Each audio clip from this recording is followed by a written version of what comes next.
S1 dari UNJ, sama kayak kalian ya, cuma jurusannya manajemen, prodinya S1 manajemen dulu. Masuk tahun 2007, lulus tahun 2011. Dulu saya masuk di konsentrasinya keuangan ya, jadi ilmu manajemen keuangan. Nah, setelah lulus dari UNJ tahun 2011 tuh sempat bekerja ya sebagai praktisi di bidang perbankan di Bank Mandiri 6 tahun ya, dari 2011 sampai 2017. Lalu baru melanjutkan sekolah lagi di tahun 2017 ke Universitas Indonesia, dengan jurusan yang linier ya, dan dengan S1 saya yaitu ilmu manajemen keuangan. Nah, di S2 itu 2 tahun ya, 2017 sampai 2019, lulus langsung bekerja di FEUNJ. Sebelumnya jadi asisten dosen dulu ya, dari Prof. Herman. Mungkin kalian ada yang kenal, kenal nggak sama Prof. Herman? Nggak pernah diajarin ya, karena beda prodi. Ya, jadi sempat jadi asisten dosen beliau selama setahun, baru setelah itu menjadi dosen tetap di FEUNJ ya sampai sekarang. Oke, nah kegiatan saya sekarang selain mengajar ya, selain mengajar di FE UNJ, saya juga menjadi Vice Editor in Chief ya, atau wakil pimpinan redaksi dari Jurnal Bisnis Manajemen dan Keuangan JBMK. JBMK ini jurnal punya FE UNJ, nanti bisa menjadi salah satu pilihan untuk rekan-rekan melakukan publikasi ya. Kalau nggak salah sekarang kan untuk syarat lulus harus melakukan publikasi ya di jurnal ilmiah. Nah, jadi mulai semester depan tuh udah nggak ada lagi sidang proposal maupun sidang skripsi, tapi nanti rekan-rekan itu diarahkan sudah harus bisa publikasi, ya sudah langsung publikasi. Nah, publikasinya nanti bisa salah satunya pilihannya ke sini, ke JBMK. Nah, selain itu saya juga sekarang diamanahkan untuk menjadi ketua gugus penjaminan mutu. Jadi nanti sebelum rekan-rekan lulus tuh rekan-rekan akan memerlukan validasi dari saya ya untuk publikasi kalian. Eh, jadi, tapi kayaknya kalau tahun ini belum lulus ya. Kalian angkatan berapa? 22 Dua-dua 2022. ya. Dua-dua mungkin nanti 26 ya lulusnya ya. 26 atau 25 akhir lah ya. Ya, mungkin saya udah nggak di situ sih.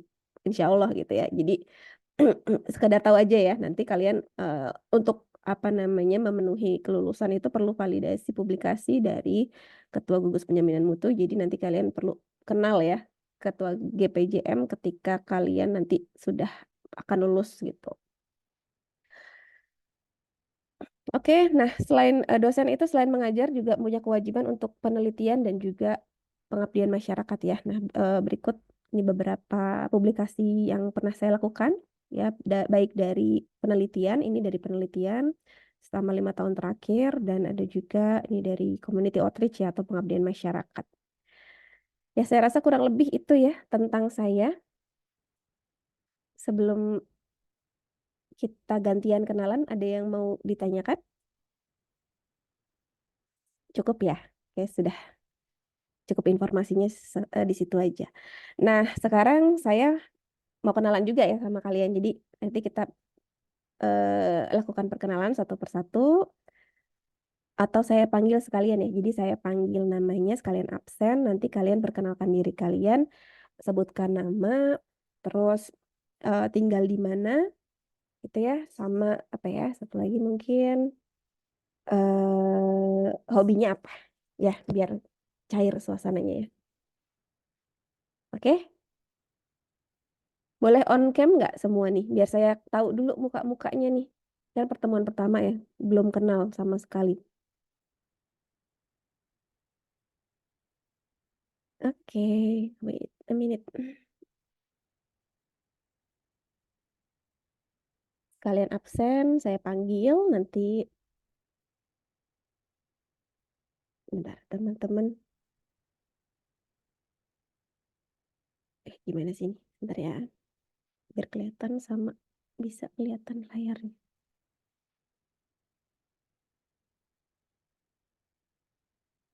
Hmm.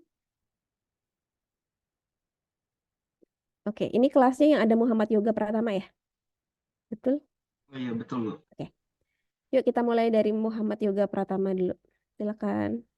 Baik, terima kasih Bu. Sebelumnya perkenalkan nama saya Muhammad Yoga Pratama, bisa dipanggil Yoga Bu. Kalau untuk tempat tinggal saya ada di Kebon Jeruk, Jakarta Barat Bu. Terus Kebun untuk hobi mungkin berolahraga sama membaca sih Bu. no, Seperti itu Bu. olahraga sama baca. Positif ya hobinya. Oke. Ingin. Terima kasih Bu. Thank you Yoga. Oke, lanjut. Aulia Febrianti. Perkenalkan Ibu, nama saya Aulia Febrianti. Saya tinggal di Jagakarsa, Jakarta Selatan. Hmm, Hobinya apa tuh? nyanyi. Nyanyi. Pinter nyanyi. Suka ikut kompetisi nggak? Aul? Udah coba ikut kompetisi, ikut minat bakat juga. Hmm, sering menang? Belum. Belum. Ya nggak apa-apa. Tetap berusaha ya. Aulia Febrianti ini PJ kelas kita ya? Iya Ibu, Oke, kamu sendiri atau ada wakil PJ-nya? saya sendiri. Oh, sendiri. Udah masuk grup PJ kelas, Aulia? PJ kelas belum. Ada grup PJ kelas ya? Saya kirimin ya linknya ya, Oke. sebentar. Nanti tolong infokan ke PJ kelas untuk mata kuliah lain juga ya. Karena PJ kelas Yang ini menjadi tunas mutu. Jadi PJ kelas nanti bantu penjaminan mutu di fakultas untuk nyebarin kuesioner. Ya, sebentar saya kirim inviting linknya mana ya?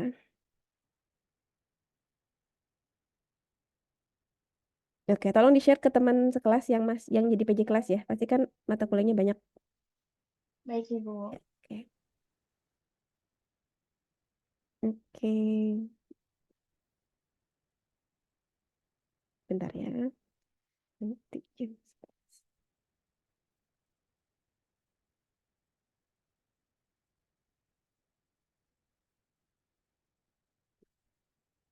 Oke, Aulia Febrianti hobi nyanyi.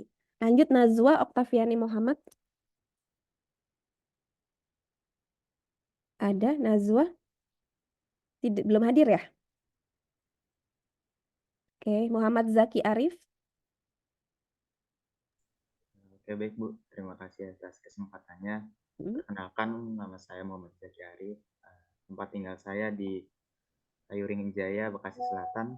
mhm. Kemudian hobi saya bermain musik. Wih, bermain musik. Klop dong sama Aul. Kamu main musik, Aul bisa nyanyi tuh. Bisa bikin band. Apa alat musiknya?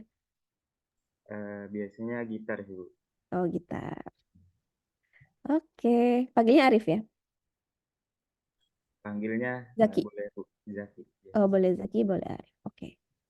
Thank you, Zaki. Next, ada Fionila Pratiwi.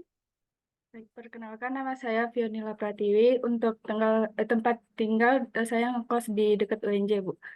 Dan Di mana untuk nggak kosnya? di dekat lapangan Daksinapati, Bu. Oh, di Daksinapati. Iya, untuk hobi membaca Hobi membaca. Membaca buku teks pelajaran. novel dan lain-lain. Gitu aja. Kirain buku teks. Oke, thank you, Vio. Vio ya panggilnya. Apa Tiwi? Tio. Vio. Oke. Next, Daril Fajar Ardiansyah. Eh, eh, Oke, perkenalkan nama saya Daril Fajar Ardiansyah, biasa dipanggil Daril, tinggal di Buaran, Jakarta Timur. Hobi Buaran. olahraga, Pak. Hobi apa? Olahraga, Oh, berolahraga. olahraga. Olahraganya apa? Ril. Eh, Futsal sih Bu paling. Nah, futsal. Oke, thank you Daril. Next, Siti Holipah. Baik, Ibu, perkenalkan nama saya Siti Olipa. Saya tinggal di Bogor. Hobi saya memasak. Hobi memasak. Siti Holipah tuh yang mana ini? Oh, oke. Hobi masak-masak apa sih? Apa aja Ibu kalau Apa aja? lihat sini? Apa masakan yang paling terbaik yang pernah kamu bikin? Apa ya? Seblak mungkin. Oh, seblak. Seblak, pencinta pedas ya. Iya. Oke, thank you Siti. Next, Vera Deana Cindy. Perkenalkan Bu, nama saya Sadana Cindy. Saat ini saya tinggal di Jakarta, bagian barat. Lalu untuk hobi saya sendiri itu membaca novel, Bu. Oke, baca novel ya, sama kayak siapa tadi? Vio ya. Oke, thank you. Vera. Next, Rahma Fitriana. Pagi Bu, nama saya Rahma Pagi. Fitriana. Saya tinggal di Bekasi. Buat hobi saya suka baca buku. Baca buku-buku apa? Non fiksi kayak Atomic Habits, terus buku-buku kadang fiksi juga misteri gitu. Misteri. Oke, thank you Rahma. Ya, Next, ada Azahra Putri Dewi Mumpuni. Hadir, Bu. Iya, silakan Zahra. Oke, selamat pagi, Bu Divis. Perkenalkan, nama saya Zara Putri Dembuni. Saya biasanya dipanggil Ara. Sekarang saya tinggalnya di ngekos di dekat UNJ. Lalu hobi itu nonton film, Bu. Nonton film. Film apa? Drakor. Kadang thriller, kadang Thriller. horor sih, Bu. Oh, horor. Wah, Mm-mm. oke. Thank you Ara. Next, ada Zaid Al-Fatih. Oke, terima kasih Bu atas kesempatannya. Perkenalkan, nama saya Zat Alfati. Saya tempat tinggal di Kebayoran Lama, Jakarta Selatan. Untuk hobi saya menonton sepak bola. Nonton. Enggak, Penonton aja. bukan main. Kenapa nggak bermain? Enggak, enggak Bu, enggak. Nggak, cukup nonton ya. Nonton aja. Enggak. Oke, thank you Zaid. Next, Zafira Sabrina. Baik, halo Ibu, perkenalkan saya Zafira Sabrina, biasa dipanggil Zafira, tinggalnya di Tangerang Selatan, untuk hobi bermain bulu tangkis, terus suka masak juga. Oke, main bulu tangkis suka masak. Zafira tinggal di Tangsel. PP ke kampus atau ngekos? Iya, PP naik kereta sama TJ. Oh, oke. Lumayan ya, jauh ya. Lumayan Ibu. Oke. Next, ada Adam Fajrul Falah. Oke, halo Ibu, selamat Halo, pagi. Adam. Pagi. Perkenalkan, saya Adam Fajrul Pala, biasa dipanggil Adam. Untuk sekarang tempat tinggalnya di Pulau Gadung. Lalu untuk hobi saya hobinya main game. Dan belakangan ini juga lagi suka baca buku sih, Bu. Begitu. Bukunya buku apa, Adam? Lebih ke non-fiksi sih, Bu, kalau saya sukanya. Buku-buku motivasi gitu? Ya, kayak contohnya How to Win Argument by Cicero gitu. Oke. Oke, thank you, Adam. Next, langsung Zerafim Emmanuel Sharon. Zerafim Emmanuel Sharon. Baik Bu, sebelumnya perkenalkan nama saya Sirafil Emmanuel Sharon dan saya tinggal di Depok. Untuk hobinya saya nonton film dan main game. Oke, nonton film dan main game. Gamer juga sama. Adam juga gamer ya? Iya Bu. Oke. Zerafim, thank you. Next, Desma Nur Putri. Desma udah join Ibu, tapi katanya laptopnya lagi connecting gitu. Oke, belum hadir ya. Saya nggak belum hadir. Maisyaroh? Maisyaroh? Iya, Bu. Gimana? Hadir. Ada, oke. Gimana Maisa? Nama saya Aisyah, bisa dipanggil. Ya, saya tinggal di daerah Grogol, Jakarta Barat. Hobi saya membaca Grogol. novel sama nyanyi. Ada temannya Aulia. Teman duet. Oke, thank you Maisaro. Next, Renandia Chandra Putri.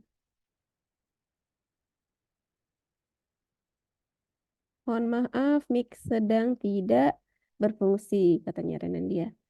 Namanya Renandia, dipanggil Rere, tinggal di Tangerang. Saat ini kos di dekat kampus. Hobinya nyanyi juga. Nah, bisa bikin trio nih. Sama Maisaro sama Aulia. Oke, thank you Renandia. Lanjut, Ahmad Najmi Salim. Oke, halo selamat pagi Ibu. Perkenalkan, nama saya Ahmad Najmi Salim, biasa dipanggil Najmi. Untuk saat ini saya tinggal ngekos di daerah Daksinapati. Dan untuk hobi saya suka menonton film biopik dan juga untuk saat ini saya sedang mulai membaca buku, Bu. Mulai membaca buku, sebelumnya enggak? Ya, baca juga, cuma lebih ke buku yang lebih serius, Bu. Oh, oke.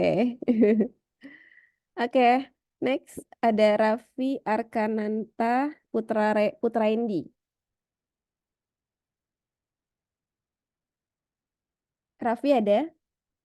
Belum hadir ya? Rizky Syaban Mulia Saputra. Oke, baik Ibu, selamat pagi. Perkenalkan nama saya Rizky Syabani Saputra, biasa dipanggil Rizky, tinggalnya di Bogor. Untuk hobi sendiri suka film sih Bu, film series gitu. Series. Series apa yang sedang ditonton? Sekarang sih lagi drakor sih Bu. Drakor. Iya, Wah, jarang-jarang nih cowok nonton drakor. Drakor apa? Rizky. Flex X Cop sih Bu kalau sekarang. Oke. Saya udah nggak lama nggak nonton drakor. Setahun kali. Nggak ada waktu. Oke, thank you Rizky. Next, Sama Bu. ya Syauki Rizkullah Mahmudi.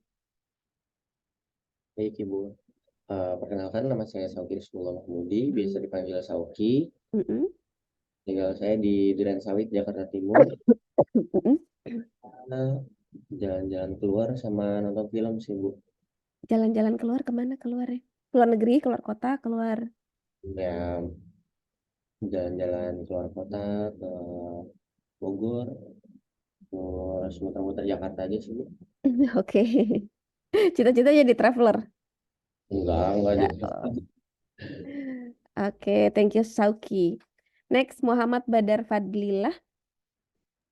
Oke. Selamat pagi Bu, perkenalkan nama saya Muhammad Badar Fadilan. Saya tinggal di Depok. Untuk hobi, kalau sekarang saya lagi suka jogging sama masak. Masak. Masak apa, Iya Bu. Badar? Karena saya suka banget pedes, jadi saya masak kayak makanan yang saya suka kayak ayam rica-rica. Terus Seblak baru-baru ini juga. saya coba masak rendang. Oh, rendang. Wah, Iya Bu. jarang-jarang nih cowok bisa masak. Oke, thank you Badar.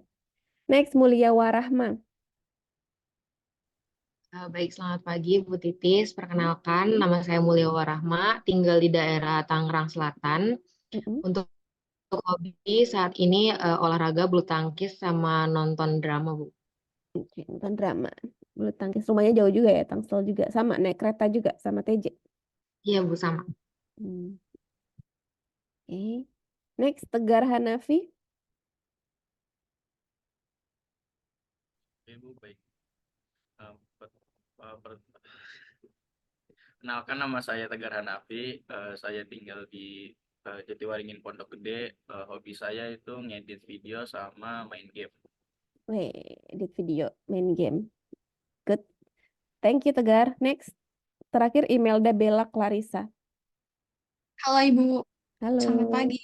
Pagi. Nama saya Imelda Bella Clarissa, tinggal di Kabupaten Bogor. Untuk sekarang hobi saya olahraga. Kamu PP? Apa ngekos? PP. Dari Bogor. Berangkat jam berapa kalau kuliah? Kalau tergantung masuknya sih Bu. Kalau jam Kadang 8? pagi. Kenapa? Kalau masuk jam 8, datang jam berapa dari rumah? Berangkat jam Berangkat berapa? jam 5:30. Masih keburu ya? Iya. Oke, thank you Imelda. Wah, luar biasa ya. Pengelaju nih komuter. Di chat ada Nazwa Oktaviani. Nazwa ada? Boleh Nazwa Ada Bu, perkenalkan diri maaf, Bu. dulu. Mana? Nazwa. Nazwa. Silakan Nazwa. Mas, Bu. Ya Bu, maaf saya baru masuk Bu. Perkenalkan, nama saya Nazwa Oktaviani. Saya tinggal di Cipayung. Terus hobi saya itu belajar bahasa asing sama baca buku.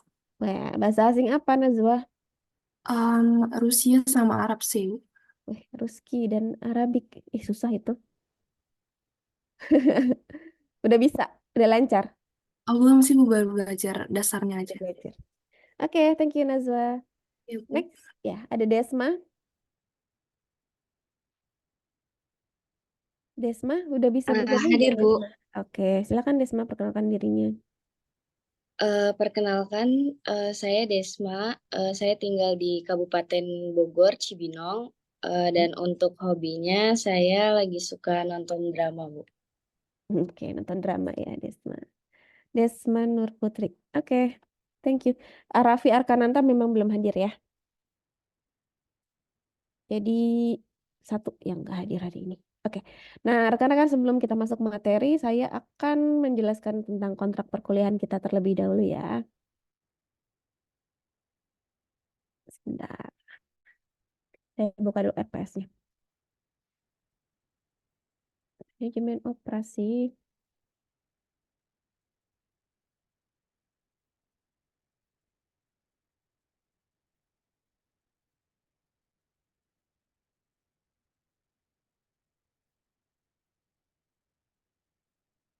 Kita ada 25 orang ya. 25 bagi 4.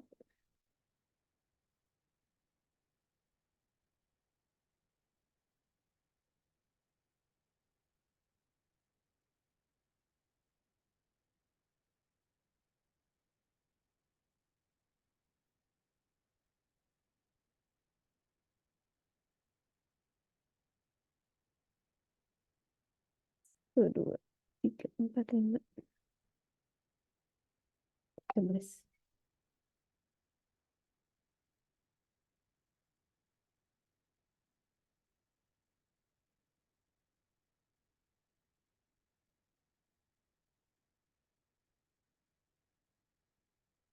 Apakah sudah terlihat? Sudah, Ibu.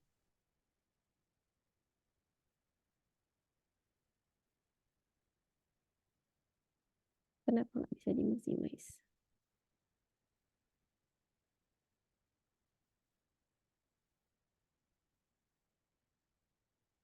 Oke. Oke, rekan-rekan, mata kuliah yang saya ampu di kelas kalian adalah manajemen operasi ya. Di sini kelas S1 Bisnis Digital. SKS-nya 3 SKS ya, 3 SKS berarti untuk tatap muka harusnya 3 kali 50 menit ya jika sesuai dengan aturan. Cuma karena kebijakan yang baru ya dari fakultas kita, kuliah 3 SKS tatap mukanya hanya 2 kali 50 menit ya. Ya, jadi hanya 2 jam, sekitar 2 jam. Nah, apa sih mata kuliah ini ya? Jadi sekilas tentang manajemen operasi ya. Nanti manajemen operasi ini adalah terkait dengan manajemen produksi ya, manajemen produksi. Jadi nanti rekan-rekan diharapkan bisa mengetahui dan juga menguasai materi-materi tentang perkembangan dari manajemen produksi dan juga manajemen operasi terkait tentang penentuan lokasi fasilitas produksi ya, perencanaan bangunan dan strategi tata letak, strategi proses produksi, perencanaan dan juga pengendalian produksi, ramalan penjualan, pengawasan persediaan, pengawasan mutu ya atau kualitas, PERT atau CPM ya, Critical Path Management, lalu sumber daya manusia, desain pekerjaan dan lain-lain ya, seluruh materi-materi yang terkait di mata kuliah ini. Oke, tujuan mata kuliah ini adalah meningkatkan kemampuan kognitif mahasiswa ya untuk mampu memahami konsep-konsep dan juga teori-teori tentang manajemen operasi. Lalu untuk mengetahui strategi-strategi dari manajemen operasi, memahami manajemen proyek, memahami perencanaan dan juga pengendalian produksi serta pengukuran kerja dan juga mengetahui tentang pengendalian mutu, pengendalian persediaan dan juga tentang total quality management. Nah, untuk pendekatan umum pembelajaran yang pasti satu ceramah ya, ada sesi ceramah ya, ceramahnya tapi mungkin nggak banyak ya karena nanti akan lebih didominasi dengan presentasi dan diskusi ya. Jadi nanti mulai minggu depan rekan-rekan akan dibagi secara berkelompok ya untuk membawakan materi ya terkait dengan manajemen operasi. Nanti akan ada bahan apa ajar ya, buku teks yang mungkin akan saya share, bukunya udah ada dalam versi ebook. Jadi nanti rekan-rekan menggunakan dasar ebook tersebut bisa melakukan penyajian materi ya untuk minggu depan dan selanjutnya untuk dipresentasikan secara berkelompok. Lalu ada case based learning, saya akan memberikan apa ya, tugas-tugas berupa kasus yang perlu didiskusikan secara berkelompok lalu nanti dipresentasikan di kelas dan juga berupa project ya, project based learning. Nah, projectnya ini nanti macam-macam ya. Biasanya satu semester itu saya mungkin kasih 2 project ya. Jadi project sebelum UTS sama after UTS. Projectnya apa? Nanti akan diinformasikan lebih lanjut.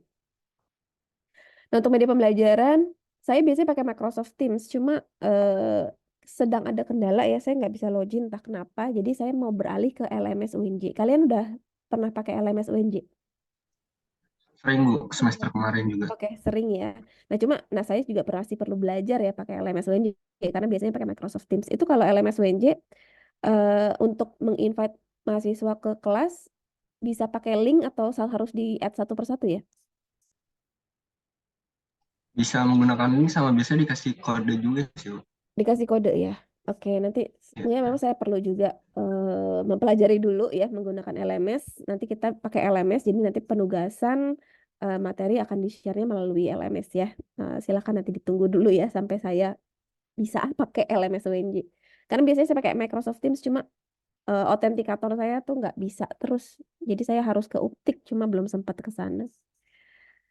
Oke, nah terus selain pakai tadi LMS, kita akan ada tatap muka secara luring dan daring ya. Kalau secara luring berarti kelasnya kita udah punya kelas sendiri ya di M302 jika sesuai jadwal siakat. Kalau di luar jadwal siakat berarti kita harus confirm kelasnya. Dan kalau daring kita pakai Zoom meeting ya yang provide rekan-rekan sekalian ya atau PJ kelas. Nah, lanjut kita ke kontrak perkuliahan. Ya, kontrak perkuliahan perlu dicermati rekan-rekan karena ini kesepakatan antara saya dan rekan-rekan ya. Yang pertama, hadir dalam perkuliahan tatap muka baik luring maupun daring ya. Jadi absennya minimal itu 80% dari jumlah pertemuan ideal. Berarti kalau dari 16 kali pertemuan ya, satu semester kan kita ada 16 pertemuan, maksimal boleh bisa absen ya dengan alasan apapun itu 3 kali ya. Jadi kalau lebih dari 3 kali berarti udah kurang dari 80% tuh kehadirannya ya. Nah, jika sesuai dengan aturan UNJ ya, kalau kehadirannya kurang dari 80% itu tidak diperkenankan mengikuti ujian ya. Jadi kalau udah nggak hadir lebih dari 3 kali gitu ya, 4 kali, 5 kali itu tidak diperkenankan untuk mengikuti ujian baik ujian tengah semester maupun ujian akhir semester. Oke, selanjutnya berdoa sebelum dan sesudah belajar. Nanti kita biasakan ya, jadi sebelum belajar gitu ya, kita akan ada doa dulu ya, berdoa dulu sebentar gitu ya, sesuai dengan keyakinan masing-masing dan dipimpin oleh rekan-rekan juga. Nanti mungkin akan saya tunjuk secara random untuk memimpin doa. Nah tadi kita pas mulai lupa nih ya, belum mulai berdoa ya, tapi saya yakin pasti rekan-rekan juga sudah berdoa lah ya sebelum berangkat kuliah gitu ya di kediaman masing-masing. Oke, lanjut next, hadir di kelas tepat waktu sesuai dengan waktu yang ditetapkan atau disepakati yang dilaksanakan secara luring atau melalui Zoom meeting ya. Jadi kita kalau sesuai jadwal adalah hari Selasa jam 8 gitu ya. Jika tidak ada kabar dari saya tentang penundaan kelas ya berarti kita mulainya jam 8 ya. Tapi nanti tergantung konfirmasi dari PJ kelas juga. Biasanya PJ kelas akan mengkonfirmasi H-1 ya. Kira-kira kita akan mulai jam berapa. Nah, jika sudah diinformasikan ya mulai jam berapa, maka saya harapkan rekan-rekan bisa hadir tepat waktu. Nah, saya mentoleransi keterlambatan ya. Kita tidak bisa memungkiri ya mungkin akan ada halangan gitu ya. Jadi rekan-rekan tidak bisa hadir ketika jam pas kesepakatannya ya. Nah, itu saya tolerir maksimal 15 menit ya. 15 menit masih boleh absen, masih saya terima kehadirannya, tapi kalau lewat dari 15 menit maka dianggap tidak hadir ya. Untuk mengikuti kelas silakan, saya tidak melarang, jadi tetap boleh mengikuti kelas sampai akhir, tapi kalau terlambatnya sudah lebih dari 15 menit maka kehadirannya tidak di-input ya ke dalam presensi yang saya miliki. Oke, lanjut.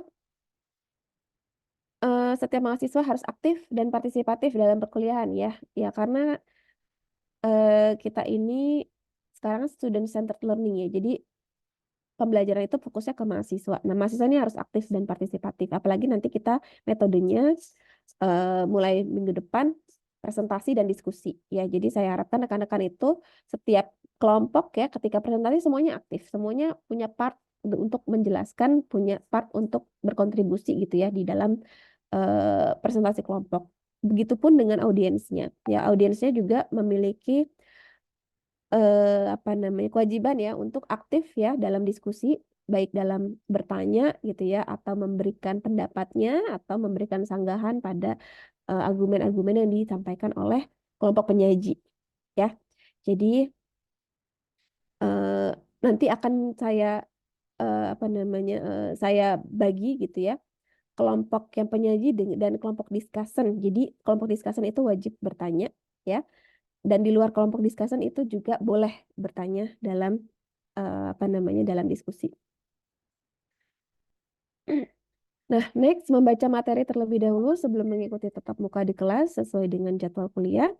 Ya, nanti setiap minggu itu ada materinya yang akan dibahas, sudah ada jadwalnya, jadi silakan nanti dipersiapkan gitu ya untuk membaca materi sebelum kuliah dimulai supaya punya bayangan lah sedikit ya, walaupun tidak paham-paham banget gitu ya, paling enggak ada lah sedikit yang terbersit gitu ya dari apa yang dibaca gitu, sehingga nanti ketika rekan-rekan presentasi gitu ya atau dosen menjelaskan itu sudah punya basic ya, udah punya dasar. Jadi hanya tinggal mengkonfirmasi apakah yang dibaca itu sesuai nggak sih dengan persepsi yang rekan-rekan terima gitu ya.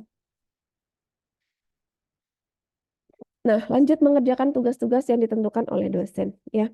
Tugas-tugas ini jangan diremehkan ya. Tugas-tugas itu punya kontribusi nilai yang cukup signifikan ya sama nilai akhir rekan-rekan. Jadi setiap minggu tentunya saya akan memberikan tugas ya. Tugasnya bisa berupa latihan, bisa berupa kasus. Dan tugas umumnya akan diberikan secara berkelompok ya. Nanti pengumpulan tugas melalui LMS ya. Jadi semua terkonsentrasi aja di LMS untuk tugas dan juga materi.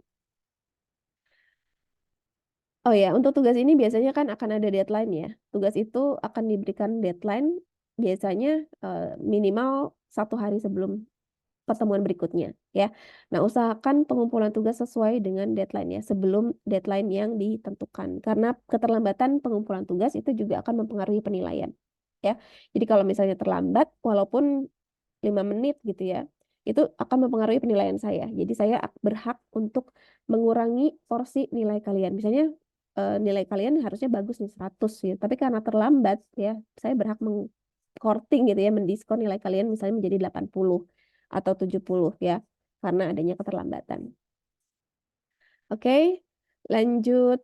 Berperilaku sopan santun kepada dosen ataupun kepada sesama teman kuliah ya, tunjukkan bahwa rekan-rekan ini adalah individu-individu yang terdidik ya. Jadi kita ada di instansi pendidikan tinggi ya. Jadi kita harus menunjukkan ya etika ya, sopan santun baik rekan-rekan ke dosen, saya ke rekan-rekan gitu ya, ataupun ke sesama mahasiswa ya.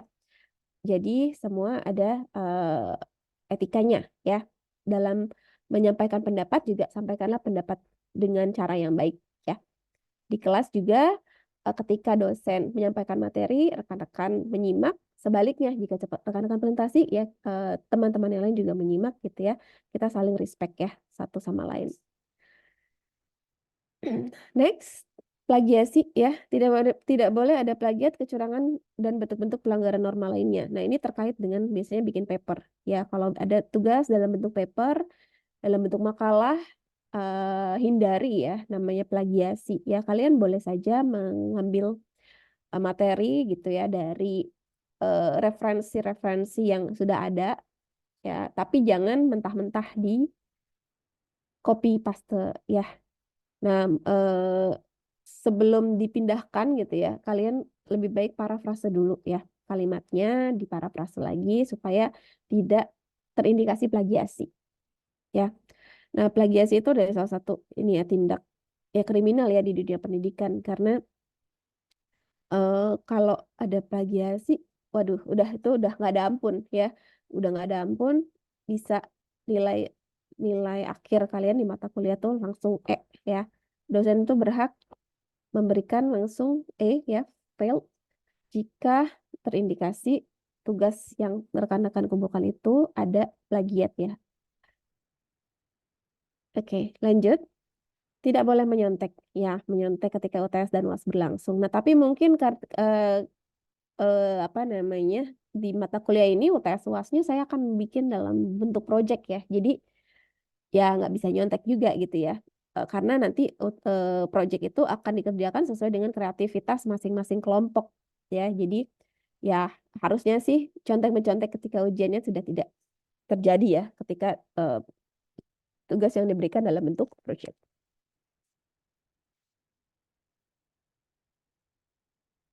Oke, lanjut. Mengumpulkan tugas tepat waktu. Ya, seperti tadi sudah saya jelaskan ya. Jadi tugas itu upayakan dikumpulkan sesuai dengan jadwal yang ditetapkan ya. Karena tadi sudah saya jelaskan sebelumnya bahwa adanya keterlambatan akan membuat dosen itu berhak untuk mengurangi nilai ya. Next, saling menghargai dan tidak membuat gangguan atau kegaduhan dalam kelas ya. Ini dalam upaya saling menghargai juga ya. Jadi ketika kelas berlangsung baik secara luring maupun daring ya, tidak membuat kegaduhan ya. Kalau di luring ya berarti ketika dosennya menjelaskan ya rekan-rekan tidak boleh gaduh sendiri ya. Nah, kalau pas daring ya sama nih mikrofonnya mungkin tidak nyala gitu ya. Tidak membuat noise ya ketika kelas berlangsung. Oke, lanjut. Oke, sebelum saya masuk ke garis besar materi, ada pertanyaan tentang kesepakatan kontrak perkuliahan ini? Sepertinya ini standar ya, jadi di kelas manapun pasti akan berlaku ya, kurang lebih ketentuan-ketentuan ini. Ada yang mau ditanyakan atau ada yang keberatan? Sepakat ya? Oke, nggak ada yang jawab? Kalau ditanya jawab ya, itu juga salah Sepakat ya, satu. Bu. Ya, Sepakat, Bu. oke, sepakat. Thank you. Oke, next kita masuk ke materi setiap pertemuan ya. Nah, untuk buku ya, saya pakai Heiser ya dan Munson tahun 2017. Judulnya Operation Management ya, edisi ke-12. Penerbitnya Person ya, edisi global. Ada juga buku penunjang Asauri Sofyan, Manajemen Produksi dan Operasi. Nanti saya ada e-booknya, saya akan share ya di LMS atau sementara mungkin kalau LMS ya belum bisa, saya akan share lewat WhatsApp ya nanti ke PJ kelas nanti silakan distribusikan ke rekan-rekan. Nah, di dalam bukunya tersebut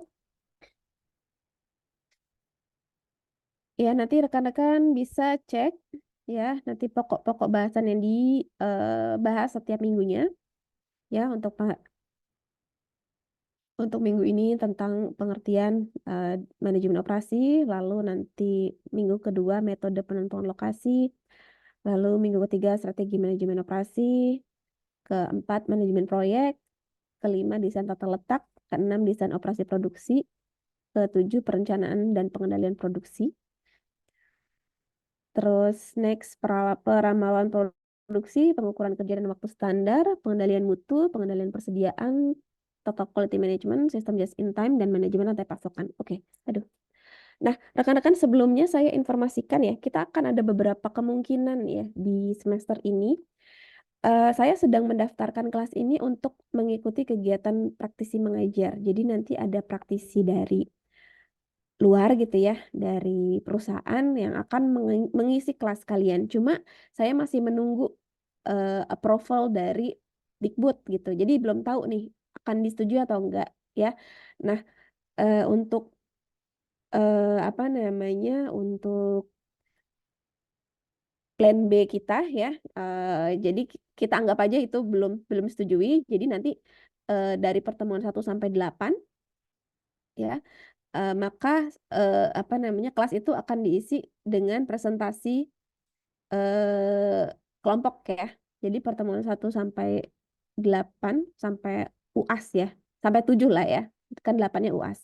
Sampai 7 itu akan diisi oleh presentasi kelompok. Berarti materi 2 ya sampai 7 ini nanti silakan rekan-rekan bagi secara berkelompok. Berarti 1, 2, 3, 4, 5, 6. Ada 6 kelompok ya. Dibagi menjadi 6 kelompok. Berapa orang tuh berarti? Kita 25 ya. Iya, betul, Bu. Berarti satu kelompok ada yang 4, ada yang satu kelompok 5 orang ya. Nanti silakan dibagi. Baginya tapi jangan pilih sendiri ya. Silakan pakai Aulia ya. Aulia nanti Iya, Bu. tolong dipakai apa sih? Random picker ya. Oh, spin, Biar Bu. Ya, biar tersebar kelompoknya. Jangan memilih sendiri. Kenapa sih harus disebar gitu ya? Ya, harus random juga nyebarnya ya. Untuk membiasakan diri rekan-rekan agar bisa bekerja dengan siapa saja ya. Jadi nanti kita kan kalau di dunia kerja kita nggak bisa milih ya teman kerja kita siapa gitu ya. Jadi dari sekarang kalian sudah mulai berlatih. Kalau kalian sekelompok sama orang yang ya kalian mungkin tidak inginkan gitu ya, atau kalian tidak pernah kenal atau tidak pernah bekerja sama sebelumnya gitu ya. Jadi kalian bisa belajar dari situ cara adaptasi gitu ya dan cara berkolaborasi. Oke.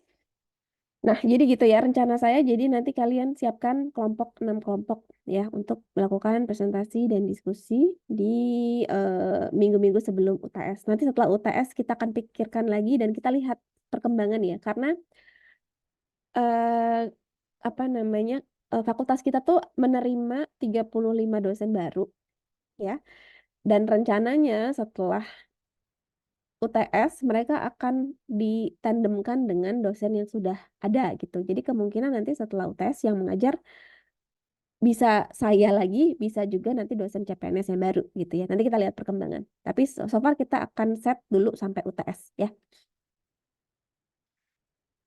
Oke. Nah, oke, case based learning dan project based learning ini nanti diinformasikan di setiap minggu ya. Nah, komponen penilaian. Komponen penilaian di kelas ini ya saya akan setting ya untuk ujian itu 50% proporsinya ya. Jadi 50% dari ujiannya, 50% adalah dari keseharian rekan-rekan ya. Di mana 50% itu dari 25% dari UTS dan 25% dari UAS. Sementara 50% lagi ini dari kesehariannya rekan-rekan yang dari tugas kelompok yang dikerjakan, lalu tugas individu. Lalu absensi dan sikap ini juga masuk kriteria penilaian ya.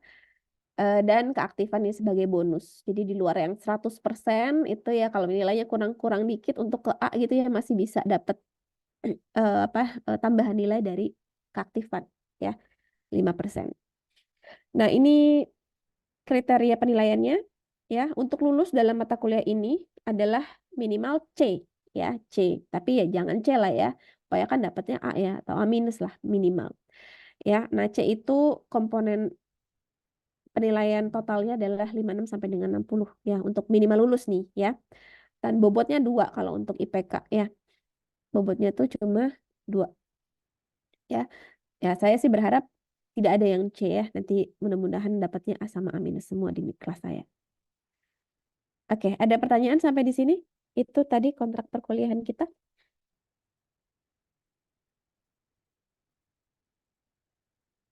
Ada pertanyaan? Tidak ada? Cukup bisa dipahami ya? Bisa, Ibu. Oke. Oke, kalau gitu kita langsung masuk ke materi pengantar ya.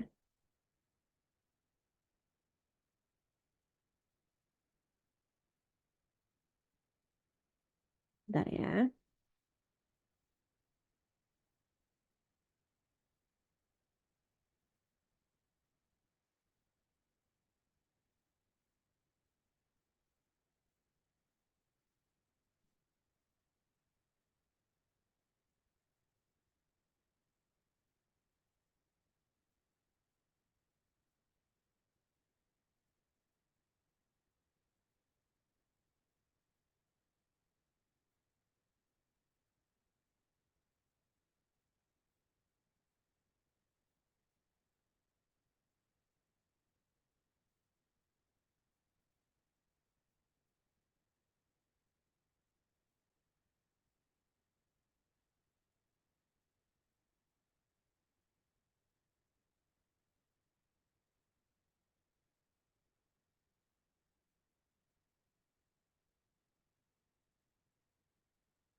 Hmm.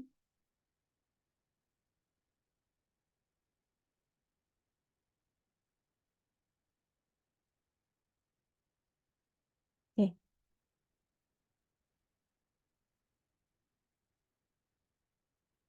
Mana zoomnya nih?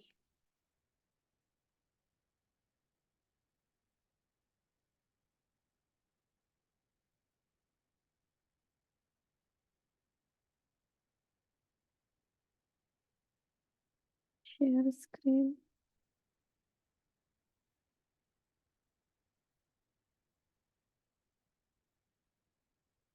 Sudah terlihat PPT-nya? Sudah, Bu. Oke.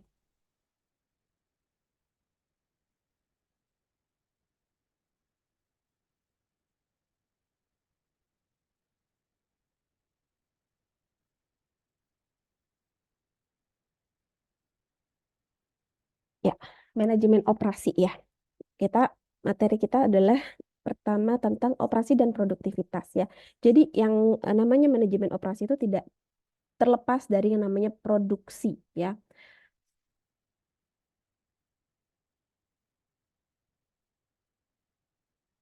Nah, ini learning objektif ya, tujuan pembelajaran dari chapter pertama ini. Yang pertama adalah mendefinisikan manajemen operasi, lalu menjelaskan perbedaan antara produk dan juga jasa ya. Lalu menjelaskan tentang perbedaan antara produksi dan produktivitas. Lalu berikutnya bisa menghitung produktivitas dengan faktor faktor tunggal dan juga menghitung produktivitas dengan banyak faktor ya atau multifaktor dan mengidentifikasi variabel-variabel kritis atau variabel-variabel yang penting dalam meningkatkan produktivitas. Ya, itu kurang lebih tujuan pembelajaran dari chapter yang akan kita bahas ya.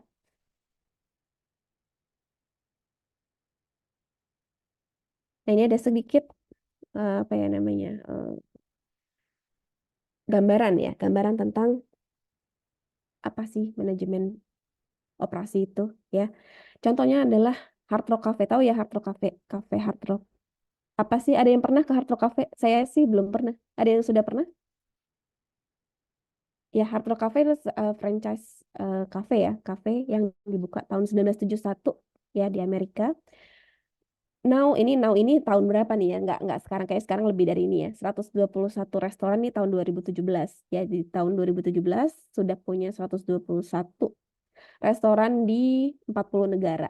Nah, konsepnya di Hard Rock ini adalah rock music memorabilia. Jadi di dalamnya itu ada kenangan-kenangan tentang musik rock ya, mungkin memorabilia yang ada terkait dengan sejarah musik rock ya.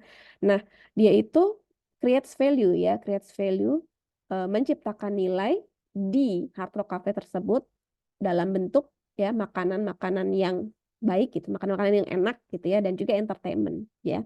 Entertainment itu ya live music gitu yang disajikan di cafe tersebut.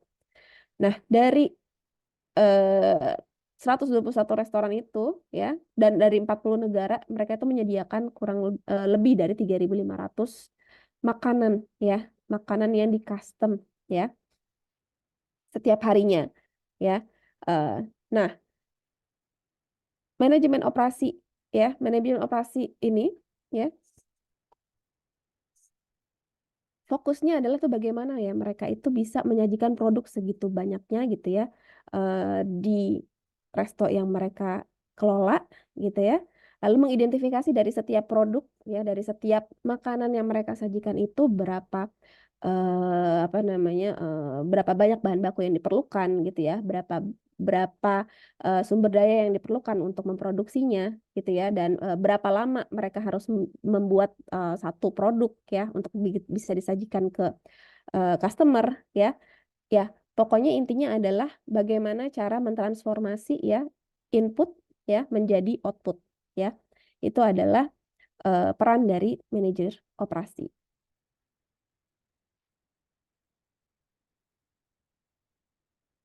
Oke. Kita masuk ke definisi dulu ya. Production ya. Ya, production adalah penciptaan dari suatu benda ya, suatu produk ya, suatu produk dan jasa ya. Jadi produksi itu bukan hanya produk aja ya, tapi bisa produk bisa juga jasa ya. Karena kan kalau bisnis itu kita nggak hanya terbatas produk ya, tapi ada juga yang dalam bidang sektor jasa ya. Jadi kalau misalnya kita mengartikan definisi dari produksi itu bisa produksi barang, bisa juga produksi jasa ya. Nah, manajemen operasi ini ya, ini adalah suatu rangkaian aktivitas yang bisa meningkatkan nilai ya dari suatu barang atau jasa dengan mentransformasi input menjadi output ya.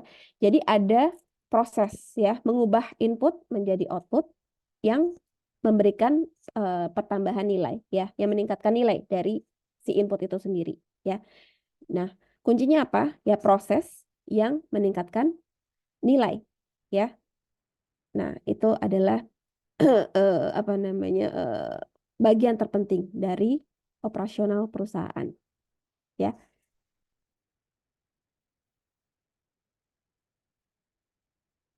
Nah, dalam suatu organisasi ya, setiap organisasi itu memiliki 3 fungsi yang esensial ya, 3 fungsi penting ya, yaitu 1 marketing, 2 produksi, dan 3 tuh finance ya, fungsi finance. Jadi fungsi pemasaran, fungsi produksi, dan fungsi keuangan. Nah, 3 fungsi ini sangat penting ya, dan saling menyokong satu sama lain ya. Fungsi marketing penting kenapa? Ya karena fungsi pemasaran itu dia bisa mengenerate demand ya, bisa menciptakan permintaan ya.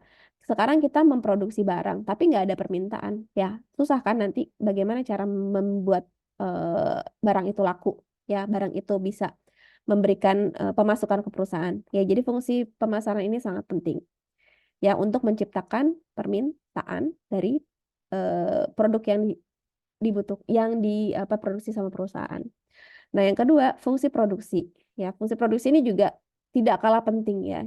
Ya, justru mungkin ini jantungnya perusahaan ya, karena kan di fungsi produksi ini ya apa yang bisa kita tawarkan ke masyarakat ya, yang bisa kita jual, yang bisa menjadikan pemasukan pada perusahaan itu ya adanya di sini ya, di produksi. Ya, yaitu bagian creates the product ya, di tempat produk itu tercipta gitu ya, di bagian produk itu tercipta. Nah, fungsi marketing dan fungsi produksi ini juga tidak bisa tidak bisa jalan sendiri ya tanpa adanya fungsi keuangan, finance dan accounting ya. Nah, fungsi finance dan accounting ini adalah untuk melacak bagaimana organisasi itu berjalan ya, bagaimana kinerja organisasi tersebut ya, bagaimana dia bisa membayar tagihan-tagihan yang dihasilkan dari proses produksi gitu ya, dan bagaimana juga mengkolek ya, menagih ya tagihan-tagihan yang diterima perusahaan ya karena hasil penjualan dari barang maupun jasa ya. Jadi 3 fungsi ini tidak bisa jalan sendiri-sendiri ya, mereka harus saling berkolaborasi gitu ya untuk bisa menciptakan cuan gitu ya, menciptakan keuntungan bagi perusahaan ya. Nah, fokus kita ya di manajemen operasi adalah di fungsi ini, fungsi production atau fungsi operasinya. Jadi fokusnya ke sini ya. Marketing akan dipelajari di mata kuliah lain, finance juga dipelajari di mata kuliah lain. Nah, fokus kita di mata kuliah ini adalah di production atau di operation ini ya. Jadi memang manajemen operasi itu bisa juga kita sering sebut dengan manajemen produksi ya. Itu 2 hal yang bisa dibilang sama gitu ya, produksi dan juga operasi. Oke, nah ini salah satu contoh ya, beberapa contoh bagan organisasi di beberapa sektor, yang di sini sektor bank, di sektor perbankan. Kalau perbankan itu yang dijual jasa atau produk? Produk, Bu.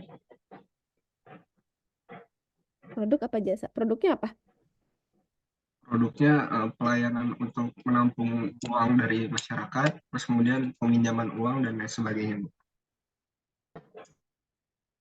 Sebenarnya kalau dikatakan produknya kan nggak bisa kita pakai gitu ya. Itu lebih ke jasa ya. Ya nggak? Iya maaf Bu, Ya, jasa Bu. Iya Bu, jasa jasa Bu. ya. Jasa ya, sebenarnya lebih kalau perbankan itu lebih ke jasa, lebih ke jasa. Nah, jasa peminjaman uang kan, ya kan uang yang bukan uang yang kita konsumsi kan, ya kan kayak kita apa produknya tabungan, ya tabungannya nggak bisa kita konsumsi kan, tapi kita tuh menitipkan uang kita, jasa menitip uang gitu kan, ya nggak? Ya jasa ya. Jadi untuk bank itu yang ditawarkan jasa gitu ya, walaupun ya mungkin ada part-part di dalam bank itu yang dalam bentuk eh, apa produk, tapi itu pun sangat sedikit gitu ya. Tapi mostly adalah dia itu menawarkannya jasa-jasa keuangan ya, jasa keuangan, jasa peminjaman uang, jasa transfer uang gitu ya, jasa penyimpanan uang dan lain-lain.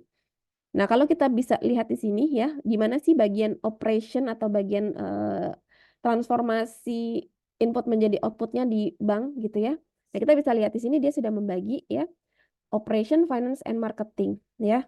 Nah, bagian operasinya perbankan tuh ya ada di sini nih. Di bagian teller. Bagian teller tahu ya? Oh Bu. Teller ya, bagian kita nyetor duit itu merupakan bagian operasionalnya bank ya. Kita ngambil uang gitu ya, kalau kita datang ke bank kita kalau mau nabung gitu kan kita kan ketemu sama teller. Nah, di situ adalah salah satu part dari operasinya bank.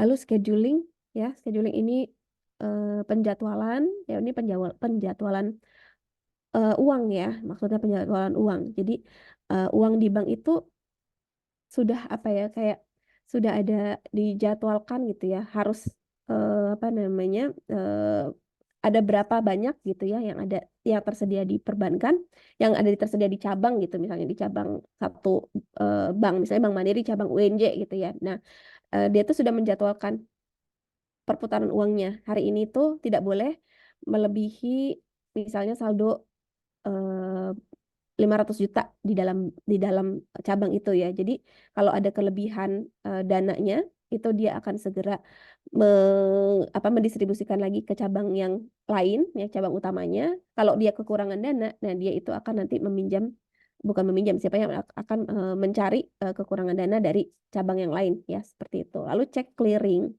ya, cek clearing cek ya, penyelesaian ini ya, cek ya.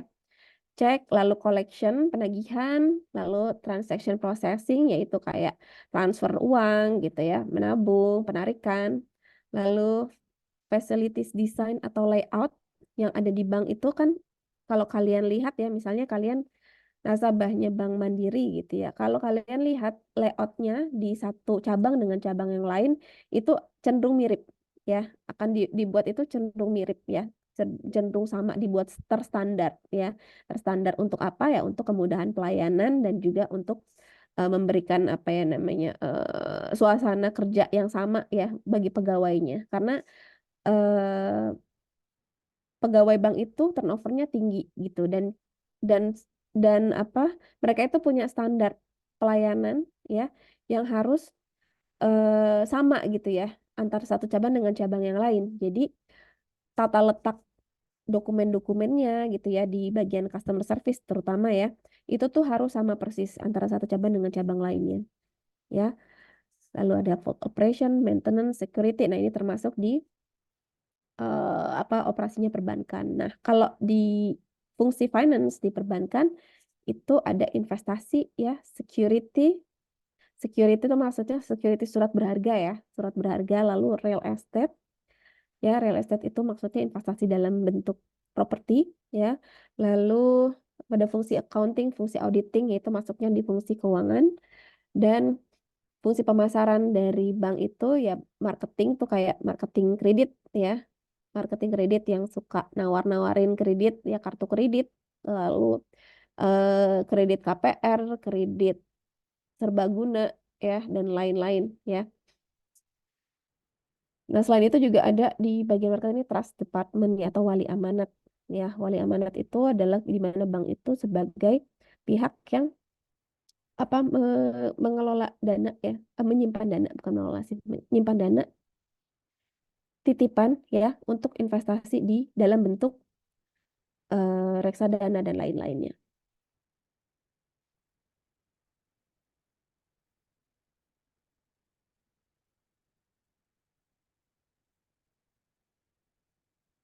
Nah, airlines.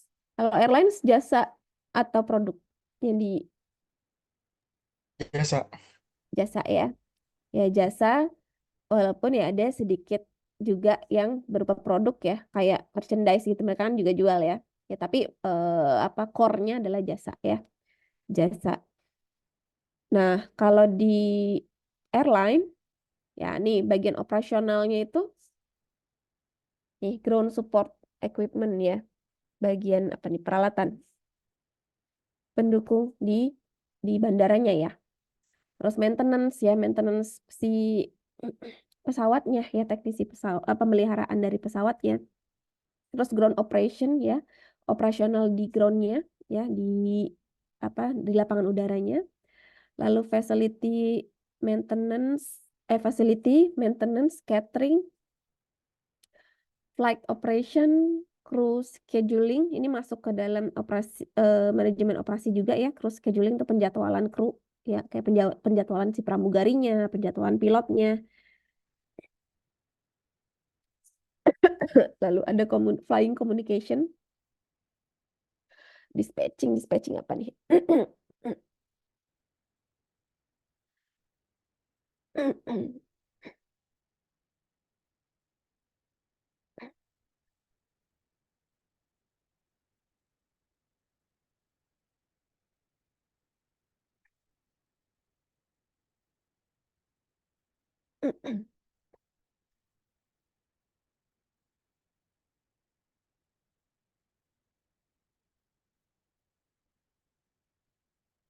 Ini pemberangkatan ya, dispatching itu pemberangkatan. Maksudnya pemberangkatan dari pesawat itu kan ada ininya ya, ada apa namanya?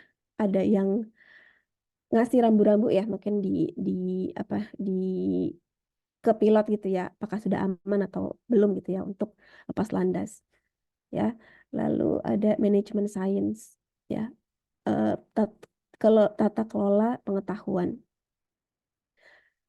Nah, kalau di airline, bagian finance atau accountingnya, fungsi keuangannya ya bagian accounting, bagian payables tuh bagian pembayaran utang ya, receivables, bagian penagihan piutang, terus general ledger ya, yang mencatat buku besar, lalu ada cash control, international exchange, dan lain-lain.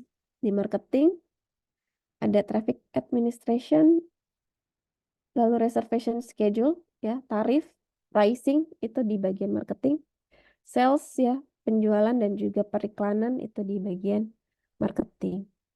Nah, itu tadi 2 bidang jasa ya, satu jasa keuangan, yang tadi satu lagi jasa transportasi. Nah, berikutnya nih di bidang produksi nih, di bidang yang produk ya. Contohnya manufacturing ya, manufacturing.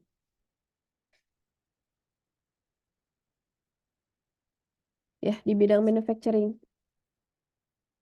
Misalnya di bidang manufacturing itu fungsi operasinya itu adalah di fasilitas produksinya yang jelas ya. Fasilitas produksi, lalu maintenance dari alat-alat atau mesin-mesinnya ya. Lalu production and inventory control, karena dia itu memproduksi barang, maka ada pengendalian dari persediaan dan juga produksi ya.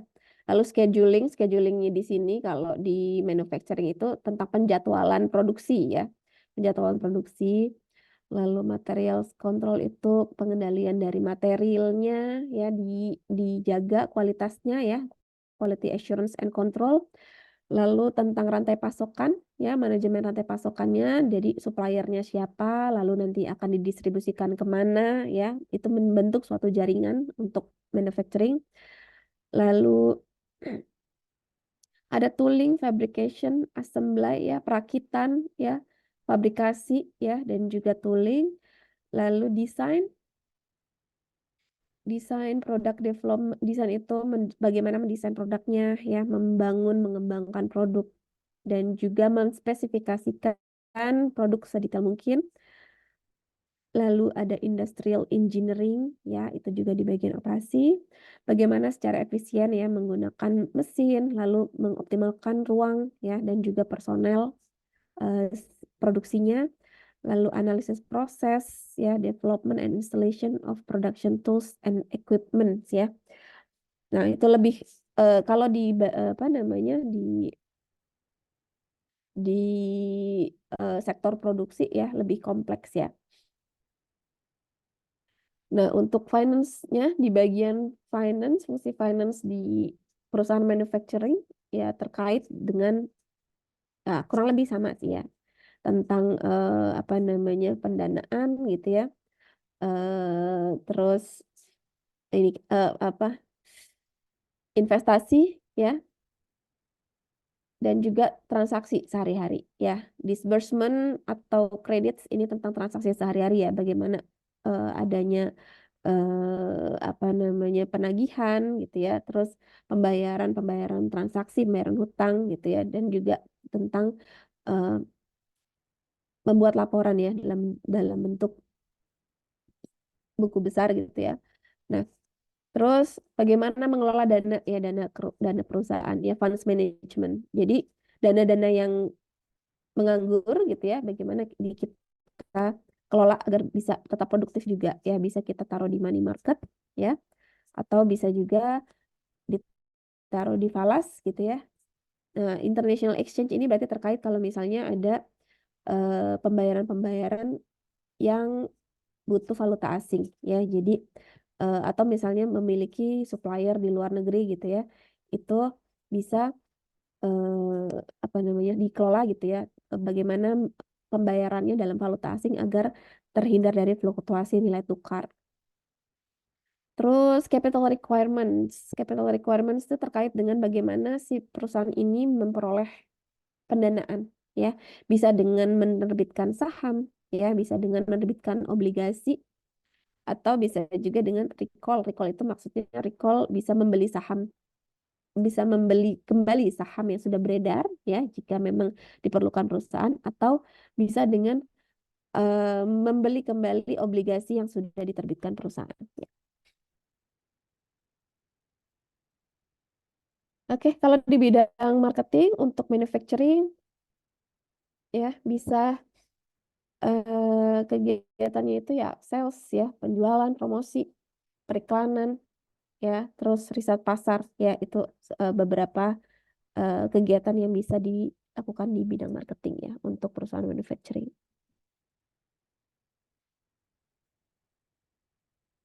Nah, kenapa sih kita perlu belajar operation management ya? Nah, kenapa kita perlu mempelajari manajemen operasi? Ya, yang pertama adalah karena manajemen operasi itu adalah salah satu dari 3 fungsi utama perusahaan tadi ya. Tadi kan sudah disebutkan ada 3 fungsi yang esensial ya, ada marketing, finance, sama si operasi. Nah, operasi ini salah satu fungsi utama.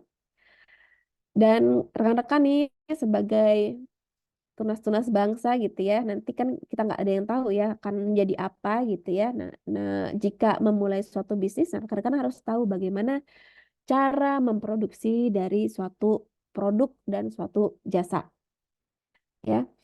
Dan sekaligus dengan mempelajari manajemen operasi, kita juga bisa memahami apa yang dilakukan oleh manajer operasi. Nah,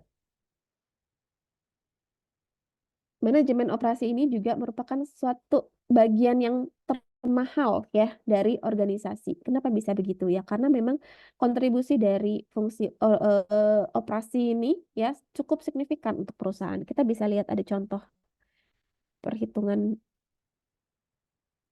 ya, perhitungan kontribusi dari setiap fungsi ya yang ada di perusahaan. Kita lihat di sini. Lihat di current dulu ya. Current misalnya posisi saat ini sales kita 100.000, COGS kita adalah 80.000. Kalian udah belajar pengantar akuntansi kan ya? Sudah? Sudah, Bu. Oh, sudah ya. Oke, jadi harusnya tidak ada masalah ya untuk membaca laporan keuangan ya. Ya, laporan laba rugi. Bisa ya, tahulah urutan-urutannya ya, sudah tahu ya. Oke, kita lihat di sini current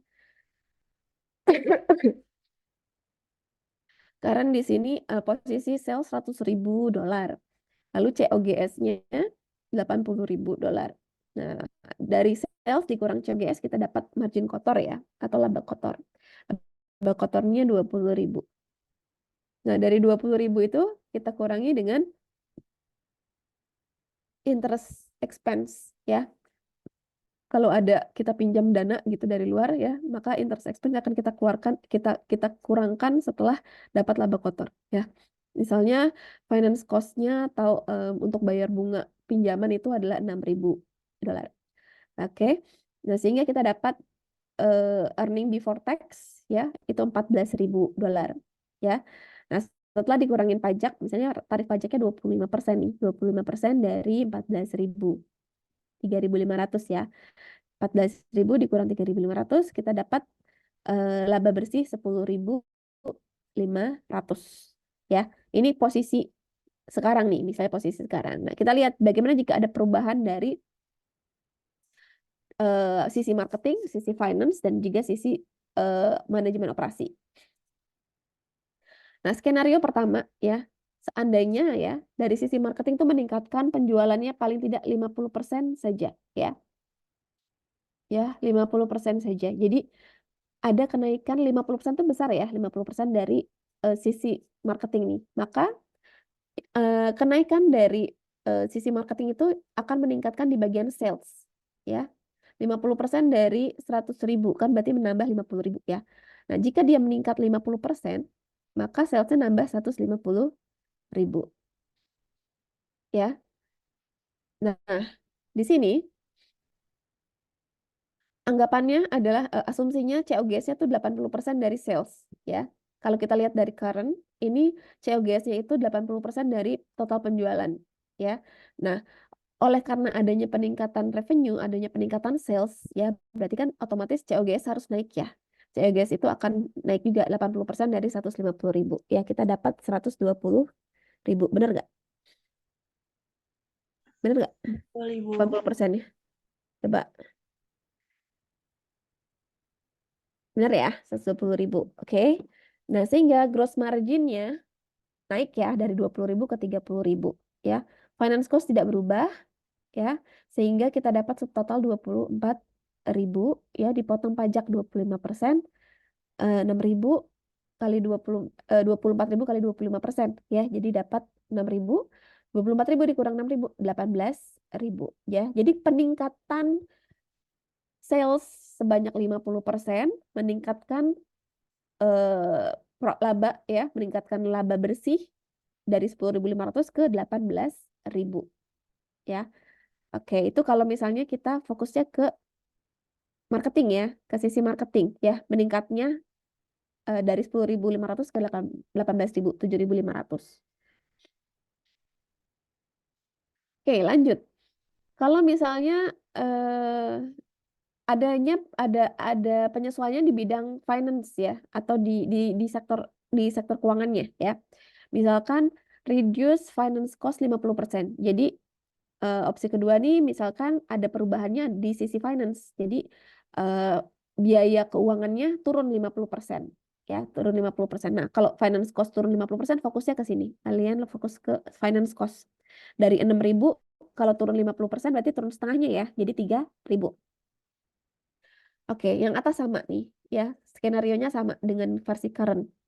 100.000 kurang 80.000 di 20.000. Nah, penurunan biaya keuangan atau biaya pendanaan sebesar 50% itu hanya menurunkan finance cost dari 6.000 menjadi 3.000, sehingga subtotalnya atau laba sebelum pajaknya itu menjadi 20.000 kurang 3.000, 17.000 ya. 17.000 dikurang pajak 25%, 4.250 dapat 12.750. Oke, kita lihat di sini. Penurunan biaya pendanaan dengan kenaikan revenue sebesar 50%, mana yang lebih menguntungkan buat berkontribusi untuk perusahaan? Peningkatan sales dengan penurunan biaya pendanaan ya, atau biaya kredit ya. Finance cost itu kan biaya biaya yang keluar itu karena kita pinjam dana dari pihak ketiga ya.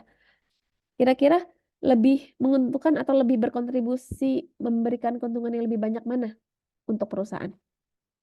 Ningkatin Yang marketing, Ibu. Oke, yang marketing ya, karena lebih besar ya, 18.000. Sementara kalau yang menurunkan finance cost 50% itu memberikan kontribusi 12.750. Ya, memang naik juga ya, tapi hanya sekitar berapa nih?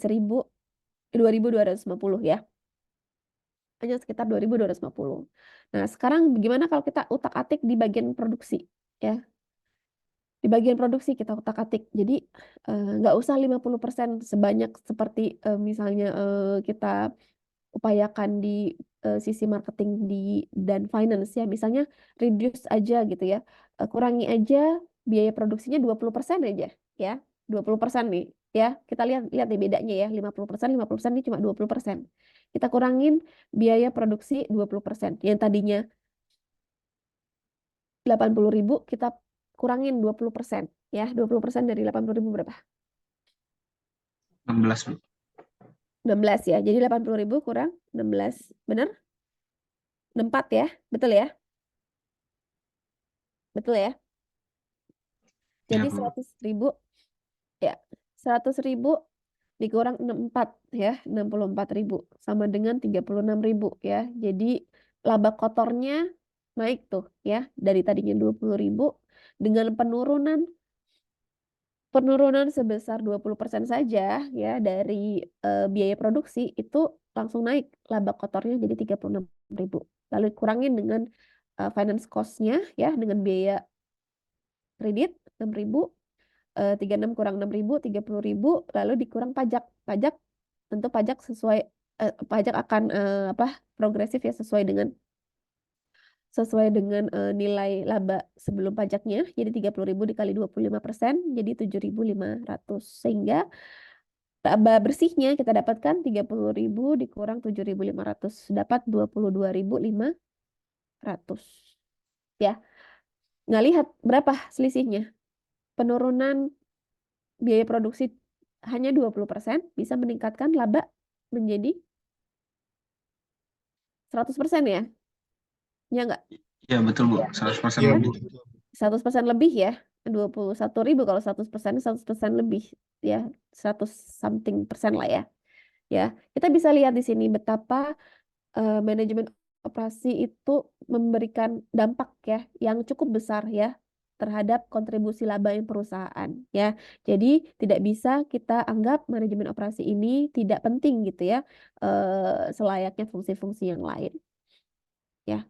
Nah, kita dari ilustrasi ini saja kita bisa cek ya, ternyata kontribusinya manajemen operasi ya terhadap laba perusahaan itu sangat besar ya.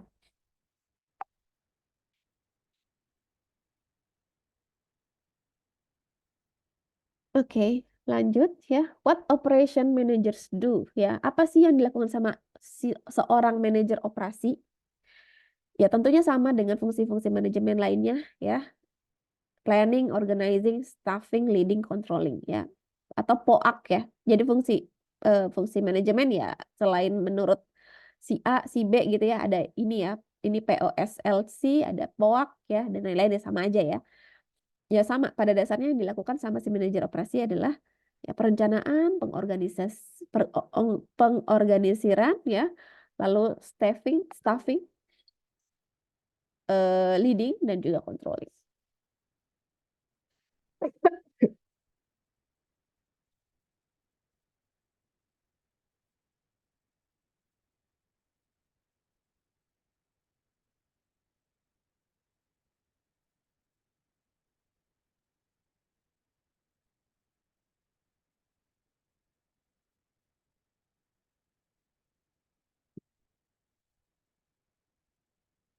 Nah, sorry ya, saya agak pilek nih.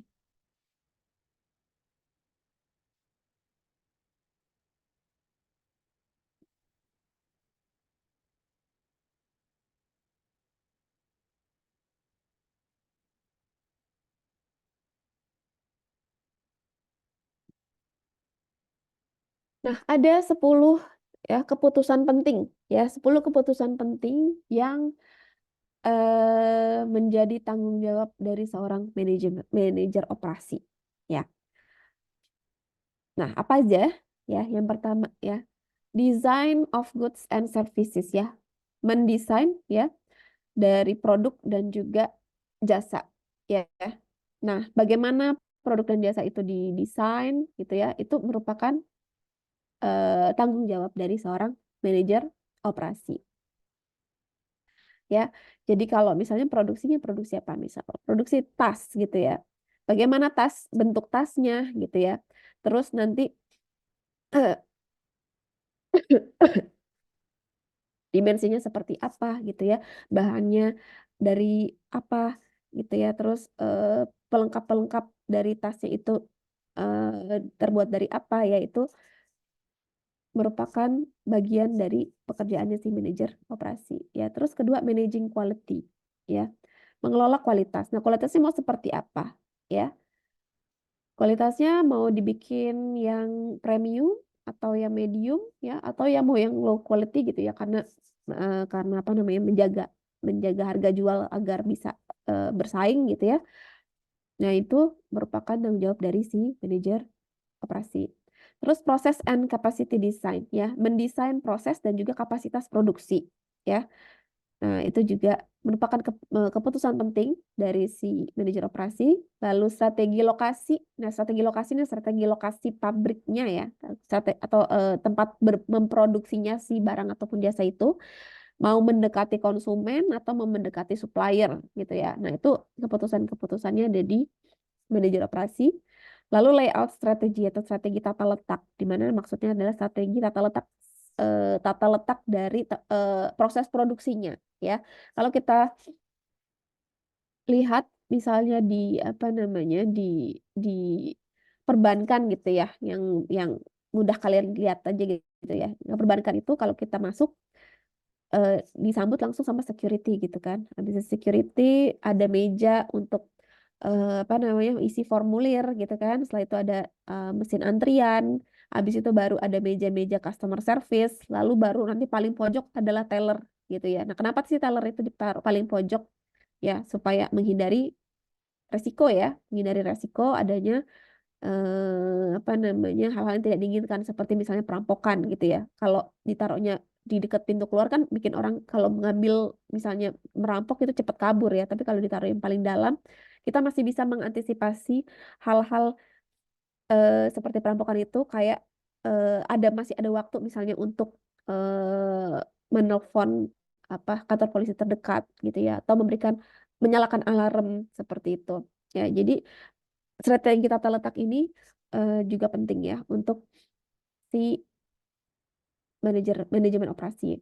Lalu human resource and job design ya, desain pekerjaan dan juga desain untuk sumber daya yang diperlukan ya, sumber daya manusia yang diperlukan untuk memproduksi dari suatu produk dan jasa.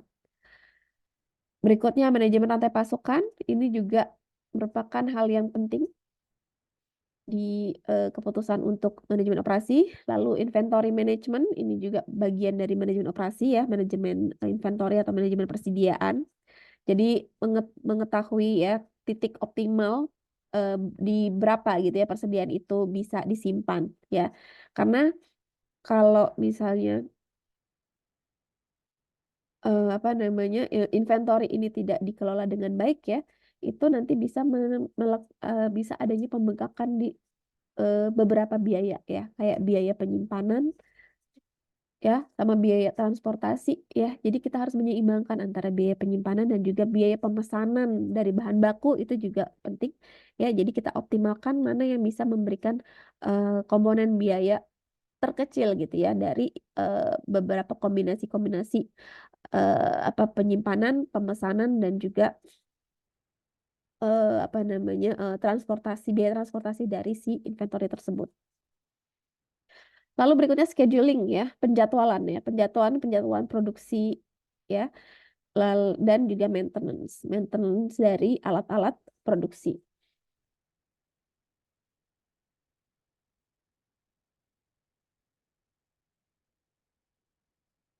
Oke, nah lanjut nih.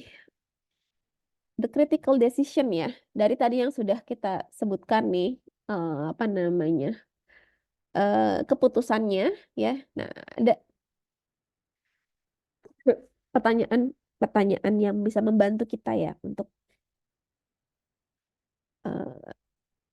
mengetahui ya apa sih yang dilakukan sama si manajer operasi ya. Nah, pertama tentang design of goods and services ya, tentang mendesain produk dan jasa. Nah, ini terkait ya apa saja produk maupun jasa yang harus kita tawarkan ke customer ya.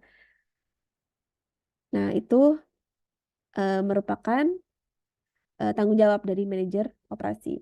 Lalu yang berikutnya, how should we design these products and service? Ya, bagaimana seharusnya kita mendesain ya produk-produk tersebut dan juga jasa tersebut yang ditawarkan ya. Nah, lanjut managing quality ya atau pengelolaan kualitas. Nah, pengelolaan kualitasnya terkait tentang bagaimana kita mendefinisikan kualitas untuk produk kita ya. Jadi antara produk sama jasa itu ukuran kualitasnya kan berbeda ya. Nah, bagaimana kita mendefine gitu masing-masing dari produk yang kita tawarkan.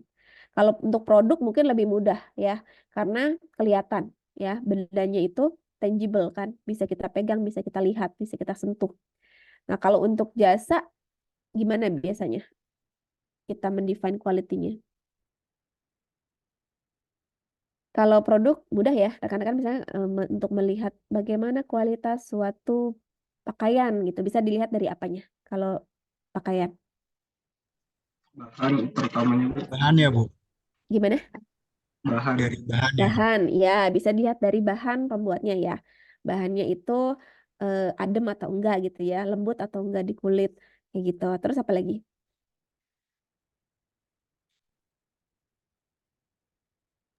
Ketahanannya, Bu.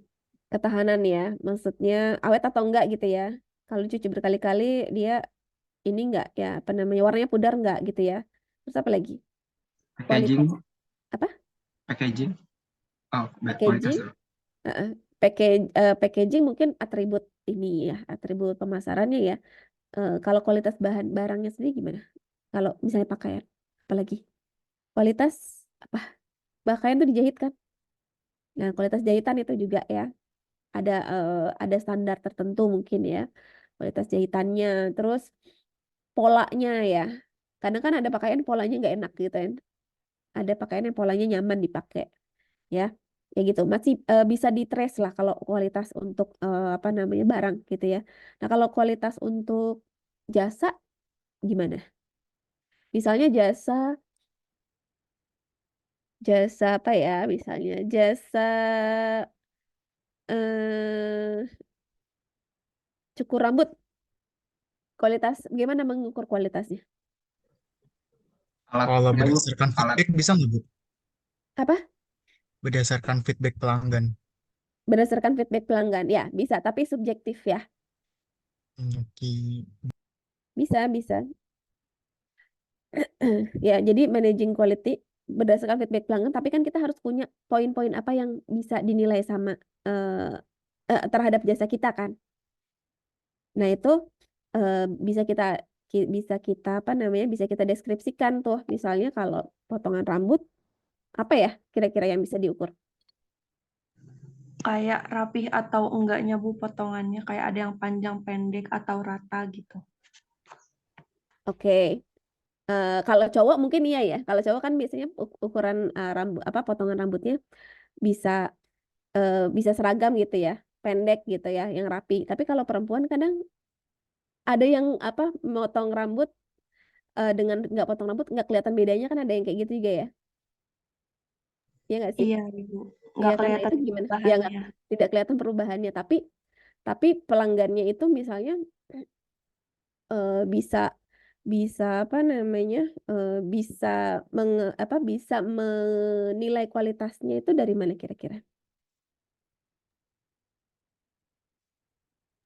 Kemampuan si pencukur rambutnya mungkin Bu dalam memberikan solusi ataupun dan juga melakukan diskusi kepada calon itunya, yang dipangkasnya gitu. Misalnya pemangkas yang dipangkasnya ini kayak memberikan sebuah keresahan gitu dari kondisi rambutnya, terus kemudian si pemangkasnya ini mampu untuk memberikan saran dan masukan, terus kayak mendapatkan hasil yang bisa disepakati gitu Bu, oleh kedua belah pihak. Oke, ya bisa juga gitu ya. Berarti dengan ya apa seperti konsultasi gitu ya, memberikan konsultasi, terus bisa memberikan solusi yang bisa menjawab kebutuhan dari si pelanggannya tersebut ya. Nah itu bisa kita jadikan dasar gitu ya untuk menilai kualitas dari suatu jasa ya. Nah cuma memang kalau jasa ini ya itu ya lebih sulit untuk menentukan mendefine quality-nya tuh lebih sulit karena sangat subjektif sekali ya, subjektif sekali ya. Jadi kadang kita tuh melakukan pelayanan aja, kayak saya deh sebagai dosen ini kan saya sedang melakukan jasa ya, jasa pendidikan gitu ya. Nah ketika menghitung kualitas saya sebagai penyedia jasa pendidikan gitu ya ke rekan-rekan nih, cara saya mengajar di kelas ini sama misalnya saya ngajar lagi nanti di kelas lain itu pasti nggak akan sama persis ya. Jadi kata-kata yang saya keluarkan, terus contoh-contoh yang saya berikan tuh mungkin nggak sama persis ya. Beda gitu sama barang. Kalau barang kan bentuknya begitu, ya udah. Kalau sama ya berarti kan dia memiliki kualitas yang sama gitu ya. Tapi kalau misalnya di jasa di sektor jasa ya seperti itu. Proses yang diberikan itu bisa berbeda-beda sehingga memang nanti penentuan standar mutunya, standar kualitasnya itu harus benar-benar mungkin didetailkan gitu ya, satu persatu apa saja yang perlu di deliver gitu ketika memberikan jasa pelayanan. Ya, nah terus tentang managing quality, who is responsible for quality ya, tentang siapa yang bertanggung jawab untuk untuk menilai kualitas ya. Ini juga tanggung jawabnya ada di manajer operasi. Next, proses and capacity design ya. Desain proses produksi dan juga desain kapasitas produksi. Ini terkait tentang proses apa saja ya dan juga seberapa besar ya kapasitas yang dibutuhkan oleh produk yang kita produksi. Ya. Lalu yang berikutnya, what equipment and technology is necessary for this process ya. Apa saja peralatan-peralatan dan juga teknologi yang dibutuhkan untuk proses tersebut. Ya. Nah, ini perlu dipikirkan sama si manajer operasi. Selanjutnya, strategi lokasi ini terkait di mana ya kita harus meletakkan fasilitas produksi ya dan pada kriteria apa kita harus mendasarkan ya keputusan dari lokasi tadi ya. Ya tadi seperti sudah saya jelaskan, keputusan lokasi ini ya kita kriterianya mau apa? Mau mendekatkan ke konsumen atau mau mendekatkan ke supplier. Ya, kalau mendekatkan ke konsumen kan berarti ya mempermudah konsumen untuk mendapatkan produk-produk yang kita produksi ya. Kalau kalau misalnya kita mendekatkan ke supplier berarti agar lebih mudah mendapatkan bahan baku gitu ya. Nah, tentu ada plus minusnya ya. Ketika mendekati supplier mungkin kita bisa mendapatkan supply barang yang lebih murah gitu ya dan lebih pasti gitu. Tapi mungkin minusnya adalah delivery nanti ke end usernya itu lebih jauh gitu ya, sehingga membutuhkan biaya distribusi yang lebih besar ya. Nah sebaliknya kalau misalnya kita mendekat ke customer ya, ke consumer, mungkin konsumer bisa lebih mudah mendapatkan produk kita gitu ya, tapi kita kesulitan mendapatkan bahan baku karena bahan bakunya mungkin adanya di tempat yang lebih tidak terjangkau ya, misal seperti itu.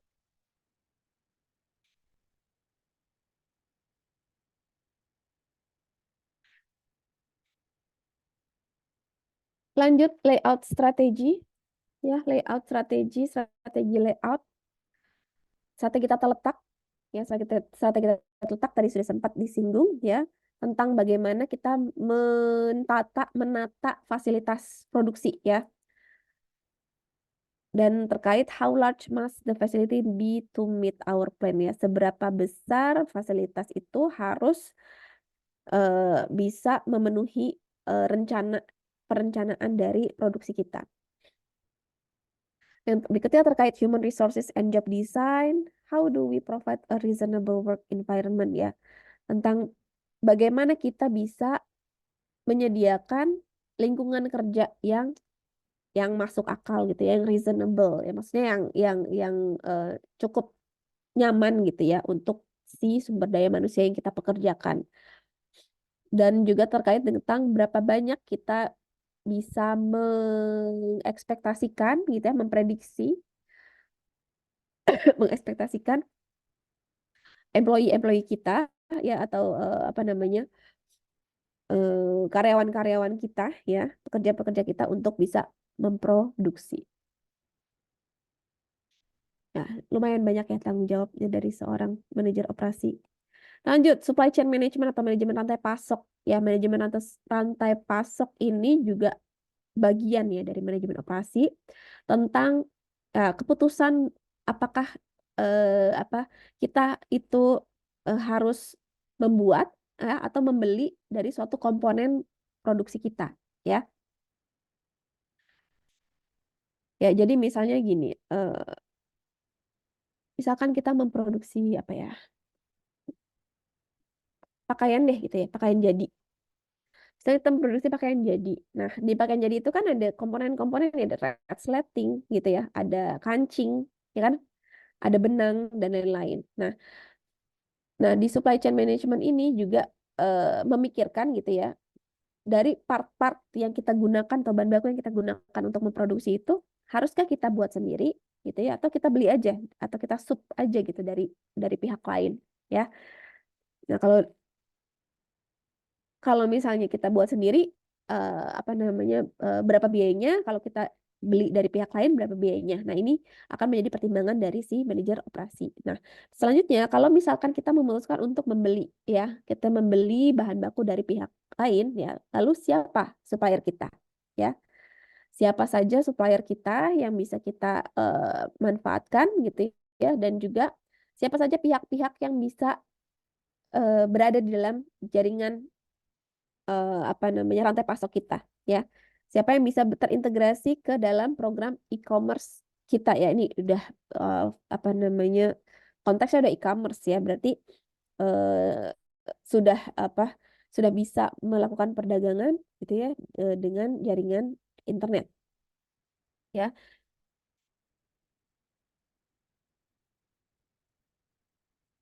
Nah, selanjutnya inventory, material requirement planning, and JIT ya, atau just in time. Ya, di manajemen operasi itu ada istilah just in time, di mana just in time ini merupakan apa sih, pendekatan untuk pengelolaan inventory ya, dengan tidak melakukan penyetokan ya, tidak melakukan penyetokan di dalam bahan baku gitu ya, tapi kita itu akan memesan sesuai dengan kebutuhan ya, just in time gitu. Ketika kita butuh, kita baru pesan dan barangnya langsung datang gitu ya. Nah, terkait keputusan tentang inventory ini ya, atau tentang stok persediaan ya, manajer operasi harus memikirkan ya tentang berapa banyak ya inventory yang harus dimiliki ya, yang harus kita keep, yang harus kita punya ya, untuk menjaga proses produksi itu agar berjalan tetap dengan lancar ya. Dan juga manajer operasi juga harus bisa mengetahui ya kapan kita harus reorder ya. Jangan sampai kita kekurangan bahan baku gitu ya.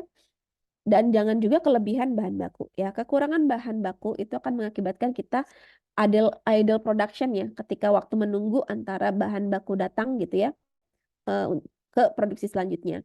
Tapi kalau kelebihan inventory itu akan membuat pembengkakan pada biaya penyimpanan ya.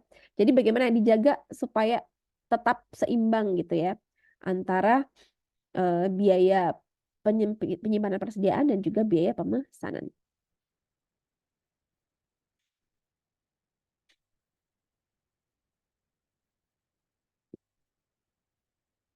Oh, udah 9.50 ya. Kalian udah kuliah habis ini? Ada, Bu. Ada. Online juga? Online juga. online juga ya. Oke, dikit lagi ya nih sampai maintenance. Nah, selanjutnya intermediate and short term scheduling ya, penjadwalan jangka pendek dan juga jangka menengah ya. Jangka pendek dan juga jangka menengah. Nah, ini penjadwalan pekerja ya. Jadi seorang manajer operasi itu juga mengalokasikan ini ya, pekerja itu ya secara jangka pendek dan jangka panjang ya. Tentang keputusan bagaimana apakah pekerja-pekerja ini tetap harus dipekerjakan ketika musim produksinya sepi gitu ya, atau lebih baik kita pakai kontrak